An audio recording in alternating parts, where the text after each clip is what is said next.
Terima kasih pemirsa, Anda kembali bersama kami di Jogja Jelang Siang.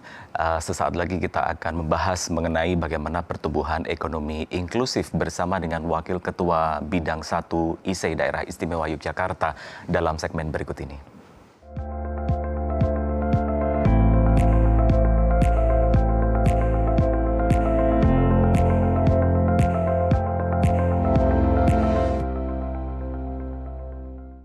Pertumbuhan ekonomi inklusif itulah tema yang akan kita bahas di segmen Bincang Jelang Siang pada kesempatan kali ini sejalan dengan Asta-Cita Presiden yang salah satunya adalah fokus pada pemerataan ekonomi. Dan sudah hadir di samping saya, beliau adalah Wakil Ketua Bidang 1 Akademik Ikatan Sarjana Ekonomi Indonesia Daerah Istimewa Yogyakarta. Beliau adalah Mas Gumilang Suhadewo PhD. Mas Gilang, apa kabar? Kabar baik, terima kasih. Alhamdulillah. Terima kasih sudah bergabung bersama kami untuk memberikan insight kepada warga masyarakat mengenai bagaimana sebetulnya pertumbuhan ekonomi inklusif yang ada di Daerah Istimewa Yogyakarta. Sebelum jauh membahas bagaimana perkembangan ataupun pertumbuhan ekonomi inklusif ini, Mas, barangkali masyarakat ada yang belum paham ekonomi inklusif itu seperti apa, bisa dijelaskan? Baik.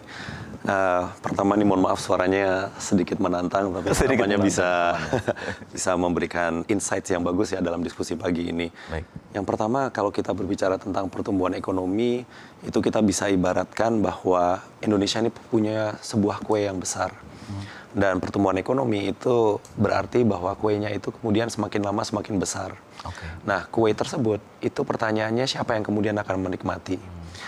Kalau kita berbicara tentang pertumbuhan ekonomi yang inklusif, maka kemudian semua lapisan masyarakat di Indonesia itu bisa menikmati kue tersebut. Tentunya nanti ada yang bisa menikmati kue yang potongannya lebih besar, ada yang kemudian menikmati potongannya lebih kecil, tetapi paling tidak semua itu bisa merasakan dan menikmati akses ke potongan kue tersebut. Nah, itu mungkin analoginya. Kalau kemudian kita berbicara ke dalam prakteknya, maka pertumbuhan ekonomi ini artinya produksi barang dan jasa itu kemudian meningkat. Ekonomi semakin bergeliat dan seterusnya. Nah, artinya kemudian masyarakat itu bisa menikmati dengan berbagai cara.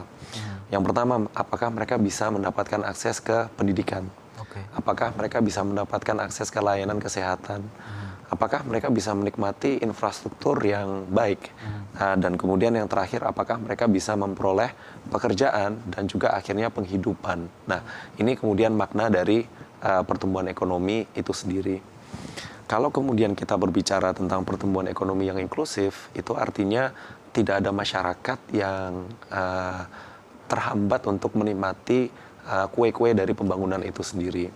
Artinya baik itu individu atau kemudian anak dari rumah tangga miskin itu masih bisa untuk mengakses pendidikan. Rumah tangga miskin anggotanya ada yang kemudian jatuh sakit, mereka bisa mendapatkan akses ke rumah sakit dan dalam konteks kita itu kemudian dibantu oleh BPJS Kesehatan. Okay. Kemudian mereka juga mendapatkan akses ke pekerjaan. Nah, pekerjaan ini ada dua, ada pekerjaan formal dan pekerjaan informal. Nah, kita semua berharap bahwa pekerjaan ini utamanya akan pekerjaan-pekerjaan di sektor formal. Industri-industri yang tumbuh, kemudian usaha-usaha yang menawarkan jasa dan seterusnya, itu kemudian bisa mempekerjakan rumah tangga yang ada di Indonesia. Nah, jika itu bisa dinikmati semua elemen, itu yang kemudian menjadi, saya kira, pertumbuhan ekonomi yang inklusif. Artinya kan menantang sekali dengan kondisi ekonomi dari warga masyarakat di Yogyakarta, bagaimana kemudian mendekatkan gap ataupun kesenjangan antara yang mampu dengan yang ada di bawahnya. Bagaimana sebetulnya kondisi di Jogja sendiri? Betul. Jadi saya kira itu tantangan tidak hanya di DIY, tetapi itu sebetulnya tantangan nasional. Okay. Jadi kalau kita melihat sejarah dari tahun 1970-an itu tingkat kemiskinan kita cukup tinggi. Mungkin di 1980-an itu sekitar 70-an%. Okay. Kemudian tahun 2024-2025 itu sudah cukup turun. Okay. Saat ini di angka mungkin sekitar 8,5%. Okay. Ini tingkat nasional. Okay. Kemudian di tingkat DIY ini kita tingkat kemiskinannya sekitar 10-an persen. 10%. Tetapi yang perlu digarisbawahi, walaupun dia tertinggi di Jawa, tetapi penurunannya itu adalah yang paling progresif selama 5 tahun terakhir. Okay. Mengalahkan misalnya Jawa Barat, kemudian Jawa Tengah, Jawa Timur, dan DKI Jakarta itu sendiri. Tetapi Yogyakarta ini punya tantangan. Tantangannya apa? Tantangannya itu adalah selain tingkat kemiskinan, itu adalah angka koefisien Gini kita yang menandakan bahwa ketimpangannya itu cukup tinggi. Dan ini cukup istilahnya paradoksikal karena di saat yang bersamaan kita punya indeks pembangunan manusia yang cukup tinggi. Nomor kedua setelah Jakarta. Jadi pertumbuhan ekonomi kita di atas nasional, IPM kita cukup tinggi, nomor 2 se-Indonesia, tetapi masih ada kemiskinan dan juga ketimpangan yang cukup tinggi. Nah, jadi kalau kita berbicara tentang pertumbuhan ekonomi yang inklusif, ini PR yang saya kira cukup urgent untuk konteks DIY, dan saya kira kita bisa bersama-sama nanti mengidentifikasi apa yang mendasari ketimpangan dan kemiskinan yang ada di Yogyakarta dan apa saja program-program yang memungkinkan untuk itu. Nah, apa yang kemudian menjadi parameter ataupun indikasi ini kondisi yang menarik sekali di mana DIY menjadi salah satu daerah yang memiliki tingkat kemiskinan yang paling tinggi se-Jawa, tetapi juga pertumbuhan ekonominya paling bagus begitu. Apa yang kemudian menyebabkan dua kondisi yang berbeda bisa terjadi di DIY? Dan ini saya kira juga kembali tidak jauh dari pola yang ada di tingkat kemiskinan nasional. Yang pertama itu adalah masih banyak sebagian besar rumah tangga kita itu adalah lulusan SD dan SMP. Untuk mereka mendapatkan akses ke pekerjaan di sektor pertanian itu mungkin masih memungkinkan. Tetapi sektor pertanian kita tidak sebesar yang dahulu, itu satu tantangan. Artinya kemudian mereka kemana? Nah, banyak kemudian dari mereka itu yang bekerja serabutan. Atau itu bisa bekerja rumah tangga yang tidak dibayar, atau kemudian yang upahnya itu minim. Artinya banyak mereka itu yang terlibat di sektor informal. Itu adalah tantangan yang atau indikator yang pertama. Kemudian juga selain pendidikan yang saya kira kurang tinggi, masih banyak warga di DIY yang sebetulnya itu berhak tapi belum mendapatkan akses ke bantuan-bantuan yang diberikan oleh pemerintah. Utamanya itu adalah bantuan sosial. Dan ini memang cukup beragam bantuan sosial itu. Nah, ini saya kira PR penting untuk memastikan bahwa data kita itu harus selalu update. Data apa? Ya, ini adalah data terkait dengan rumah tangga di DIY, terutama rumah tangga yang membutuhkan. Jadi kalau kita melihat distribusi rumah tangga berdasarkan pendapatannya, itu kita bisa fokus ke desil 10, itu yang paling miskin lah kira-kira, sampai kemudian ke desil 4. Nah, ini kan selalu dinamikanya naik turun. Terkadang karena ada kejutan ekonomi, misalnya kepala rumah tangga jatuh sakit. Nah, mereka kan kemudian tidak memperoleh pendapatan, bahkan misalnya 2 hari atau 3 hari. Itu kemudian mereka pengeluarannya itu turun dan bisa masuk ke kemiskinan. Nah, rumah tangga yang miskin dan rentan inilah yang kemudian perlu untuk mendapatkan perhatian dari pemerintah. Dan kemudian yang ketiga, saya kira yang cukup unik untuk konteks Yogyakarta, itu adalah rumah tangga lansia. Jadi kasarannya mungkin sekitar 1/3 di DIY ini rumah tangganya rumah tangga lansia. Nah, lansia kan mereka tidak bekerja, mereka tidak punya tabungan mungkin, dan juga kemudian mereka tidak punya istilahnya aktivitas ekonomi yang viable atau yang kemudian menghasilkan.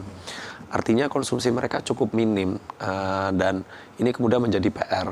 Tapi saya kira yang cukup baik di konteks Yogyakarta adalah mereka sudah punya program yang cukup spesifik.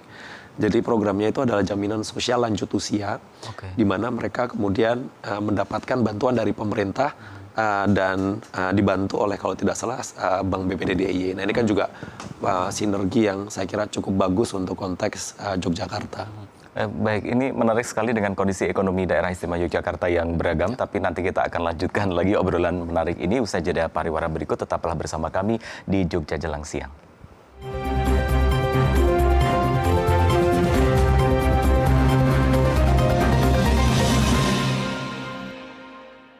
Jogja Sehat. Setiap episodenya pasti akan ada tema-tema yang berbeda. Pemirsa yang mungkin juga nanti ingin bergabung bersama dengan kami juga membuka line WhatsApp ataupun juga telepon melalui WhatsApp ya di nomor 0851 8311 3339. Keterlambatan diagnosis itu kan lukanya yang terkena TBC sudah merembet ya. sehingga akan jaringan paru yang terkena akan semakin luas. Asal-usulnya giginya berlubang, kemudian tidak dirawat, akan terjadi reaksi kematian saraf gigi. Di kita aja penduduknya sudah hampir 280 juta kan ya. Pastilah kasus-kasus usus buntu ini pasti lebih banyak di Indonesia. Kalau batu ginjal biasanya nggak nyeri, hanya pegel-pegel aja. Punya bakat nyanyi, tapi bingung mau pamer di mana? Mau genre pop, dangdut, atau lagu lawas? Semua bisa. Gak cuma nyanyi, kita juga bakal ngobrol santai soal info musik terkini, mengenal para pelaku musik, hingga intip serunya industri musik kita. Betul banget, di Karaoke on TV, panggung ini milik semua usia.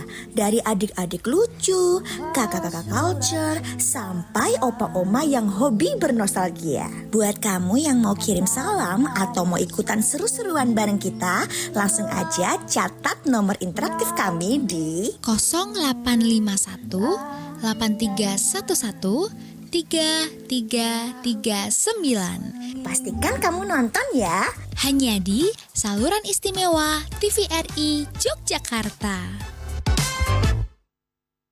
Pemenuhan gizi dalam masa pertumbuhan anak menjadi salah satu syarat mutlak membangun generasi unggul sebagai fondasi Indonesia Emas 2045. Program makan bergizi gratis yang digagas Presiden Prabowo Subianto merupakan langkah konkret pemerintah untuk mendongkrak kualitas sumber daya manusia menuju Indonesia Emas 2045. Program makan bergizi gratis memastikan setiap anak mendapatkan akses terhadap makanan bergizi dan memiliki kesempatan tumbuh sehat serta cerdas. Ditargetkan ada 82,9 juta penerima manfaat program makan bergizi gratis, terdiri dari anak-anak, ibu hamil, dan ibu menyusui. Makan bergizi gratis, ciptakan generasi unggul untuk Indonesia Emas 2045.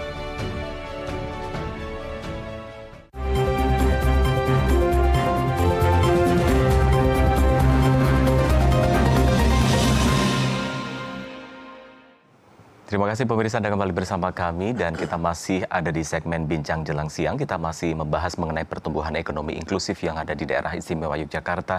Masih bersama dengan Mas Gumilang Sadewo, PhD, Wakil Ketua Bidang 1 IC Daerah Istimewa Yogyakarta.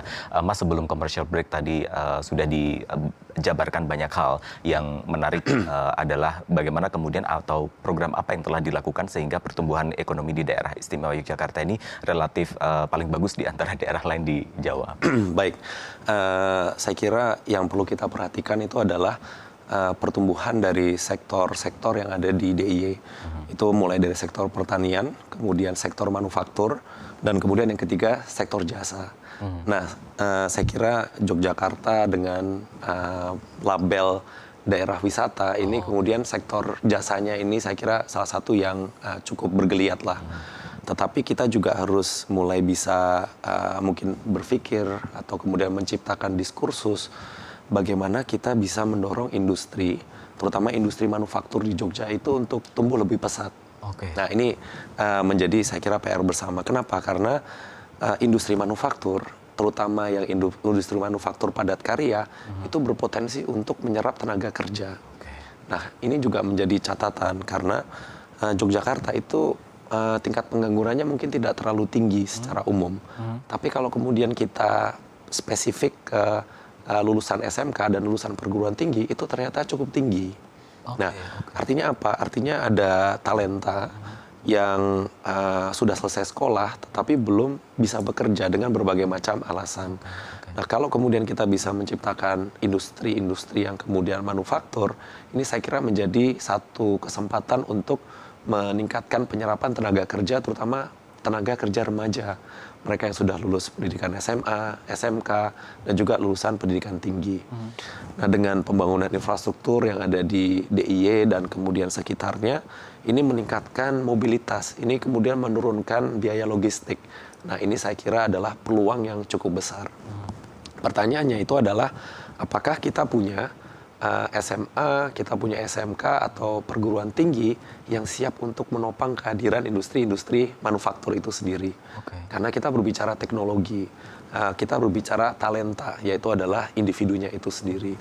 Nah, sekiranya SMA, SMK, dan kemudian universitas itu kemudian berkolaborasi dengan industri manufaktur yang akan ke sini, itu saya kira kesempatan yang luar biasa untuk DIY. Oke, para pencari kerja yang rata-rata tadi dikatakan remaja, fresh graduate, barangkali yang kemudian tinggal di Jogja atau bersekolah di Jogja, apakah kan tidak semua kemudian bekerja di Jogja, Betul. ada yang banyak yang keluar, apakah ini juga sedikit banyak mempengaruhi hal itu, Mas? Betul. Kita bisa membayangkan bahwa ada selection. Selection itu intinya mereka yang lulusan SMK atau kemudian lulusan perguruan tinggi, kemudian mereka punya CV atau resume yang bagus, maka mereka bisa percaya diri untuk misalnya mendaftar kerja di luar DIY. Mereka bisa ke sentra industri, misalnya mereka ke Kendal atau misalnya ke Kabupaten Semarang atau kemudian ke DKI Jakarta. Nah, jadi yang kemudian mereka yang tertinggal di sini mungkin belum tentu mereka yang istilahnya kompetitif atau kemudian mereka yang punya daya saing. Nah, ini kemudian menjadi PR. Bukan berarti kemudian mereka tidak punya kesempatan, tapi justru dengan intervensi yang tepat mereka bisa istilahnya menjadi penopang perekonomian yang ada di DIY. Nah, oleh karena itu saya kira ada dua. Kalau kita berbicara tentang pendidikan yang existing, seperti misalnya kita berbicara tentang SMK atau perguruan tinggi, kita ingin satu, meningkatkan kesesuaian keterampilan mereka yang diajarkan dengan kebutuhan yang ada di industri. Kemudian yang kedua itu adalah bagaimana mereka bisa mendapatkan soft skills, karena ini penting. Kalau kemudian kita bisa menyelesaikan permasalahan keterampilan tenaga kerja, mereka kemudian bisa bekerja, industri kita bersaing, maka pertumbuhan ekonomi kita itu akan lebih baik dan pertumbuhan ekonomi yang inklusif.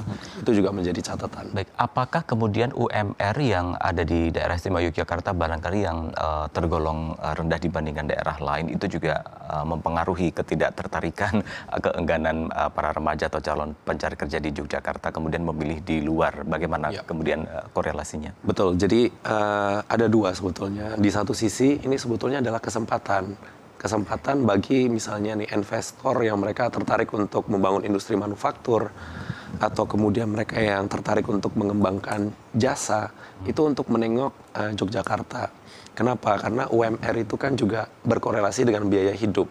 Artinya biaya hidup di Yogyakarta itu mungkin tidak semahal biaya hidup di daerah lain. Kecuali kalau memang kita rutin ke kafe-kafe atau apa yang saya kira menjamur di Yogyakarta.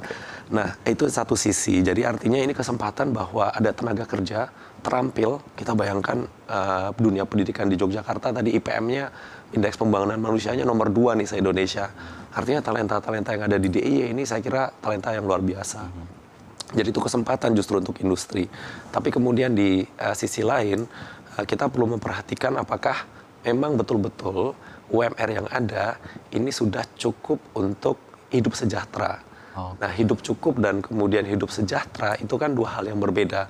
Dan ini yang tadi membedakan antara pertumbuhan ekonomi dan pertumbuhan ekonomi yang inklusif. Sebagai contoh misalnya, bagaimana kita memastikan bahwa dengan mungkin upah minimumnya UMR-nya tidak terlalu tinggi, tetapi mereka mendapatkan akses ke pendidikan berkualitas yang gratis misalnya.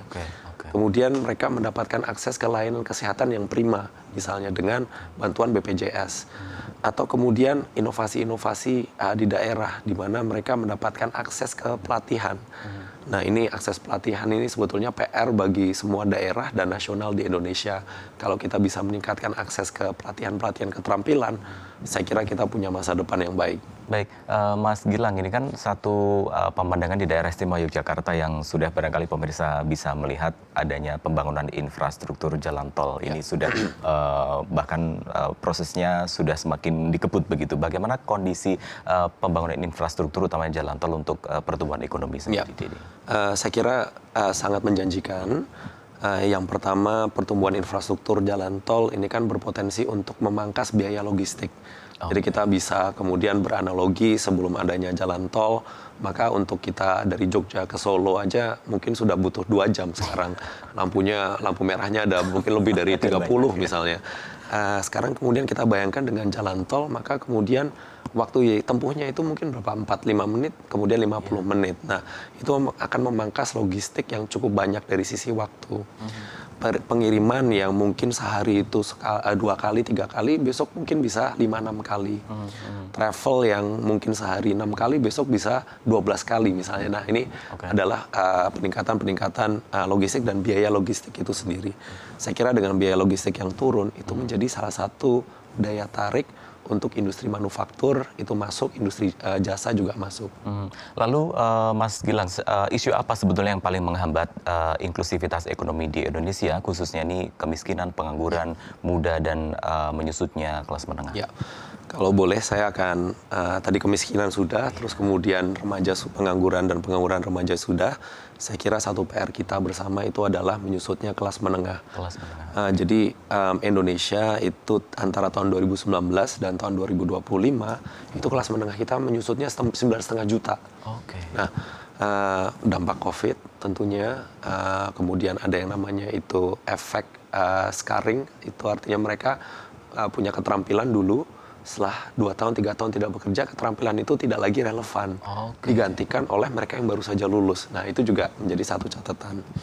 Nah, kenapa kok memperhatikan penyusutan sektor kelas menengah ini kemudian sangat penting? Karena pertumbuhan ekonomi di Indonesia itu kontributor utamanya konsumsi. Sekitar 60%. Nah, konsumsi rumah tangga di Indonesia itu 80%-nya disumbang oleh kelas menengah. Jadi kalau kemudian kelas menengah kita itu turun, maka yang terjadi apa? Yang terjadi itu adalah pertumbuhan ekonomi yang mungkin tidak setinggi yang sebelumnya karena aspek konsumsinya turun. Nah, oleh karena itu saya kira kebijakan-kebijakan pemerintah itu juga perlu mulai mempertimbangkan kelas menengah. Sebagai contoh misalnya program Keluarga Harapan, kemudian program bantuan sosial, sembako, Kartu Indonesia Pintar, Kartu Indonesia Sehat, itu untuk rumah tangga miskin dan sangat miskin di Indonesia, rumah tangga rentan. Kebijakan pajak misalnya, amnesti, itu untuk rumah tangga yang sangat kaya di Indonesia. Nah, kelas menengah paket kebijakannya apa? Padahal kalau ada tadi kejutan ekonomi, kepala rumah tangga sakit, atau kemudian ada anggota rumah tangga sakit, tabungan mereka harus dikeluarkan, konsumsi mereka turun, itu mereka dari kelas menengah turun ke calon kelas menengah. Dari calon kelas menengah mereka bisa turun ke rumah tangga yang rentan dan rumah tangga miskin. Nah, bagaimana kita menciptakan paket kebijakan pengaman untuk kelas menengah, itu adalah salah satu PR utama kita, mulai dari insentif pajak, kemudian juga akses ke pendidikan, subsidi pendidikan, mungkin tidak sepenuhnya, tapi ada subsidi pendidikan, subsidi untuk kesehatan, itu hal-hal yang mulai harus kita pikirkan.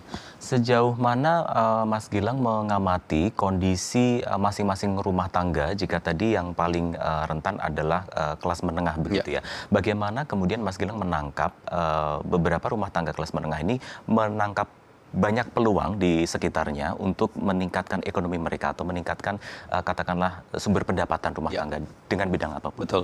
Jadi ada 2 hal. Yang pertama itu adalah saya ingin kembali ke isu modal manusia atau human capital. Nah, untuk kelas menengah, maka mereka ini kan cukup lincah. Artinya mereka bekerja di suatu sektor formal, tetapi mungkin karir mereka tidak selamanya di sana. Jadi yang dibutuhkan oleh mereka salah satunya itu adalah akses ke pelatihan yang berkualitas. Nah, dengan akses pelatihan yang berkualitas, maka mereka bisa istilahnya meningkatkan produktivitasnya di sektor mereka saat ini, atau dengan pelatihan mereka bisa mempertimbangkan sektor lain yang mungkin imbal balik upahnya itu bisa lebih tinggi lagi. Nah, itu adalah salah satu bentuk intervensi yang pertama. Kemudian yang kedua itu adalah investasi ke generasi yang berikutnya. Nah, ini adalah diskursus yang saya kira perlu untuk kita terus munculkan. Itu adalah bagaimana kita melindungi kelas menengah itu agar masa depan atau human capital dari anak-anaknya itu juga bisa terjamin atau kemudian terlindungi. Ini juga PR untuk kita memastikan pertumbuhan yang berkualitas. Baik, Mas Gilang, menarik sekali obrolan kita di hari ini. Tapi sayang sekali karena keterbatasan waktu. Mudah-mudahan apa yang sudah diobrolkan kita tadi memberikan insight kepada warga masyarakat untuk barangkali ya secara mandiri bisa menangkap peluang dan meningkatkan keterampilan begitu. Tidak salahnya begitu ya, Mas Gilang. Terima kasih, Mas Henry. Terima kasih sekali Mas Gumilang Sadewo PhD, Wakil Ketua Bidang 1 IC Daerah Istimewa Yogyakarta. Dengan berakhirnya obrolan tadi, maka berakhir sudah kebersamaan kita di Jogja Jelang Siang edisi hari ini. Mewakili teman-teman yang bertugas, saya Hendri Saputra berterima kasih atas perhatian Anda. Selamat pagi dan sampai jumpa.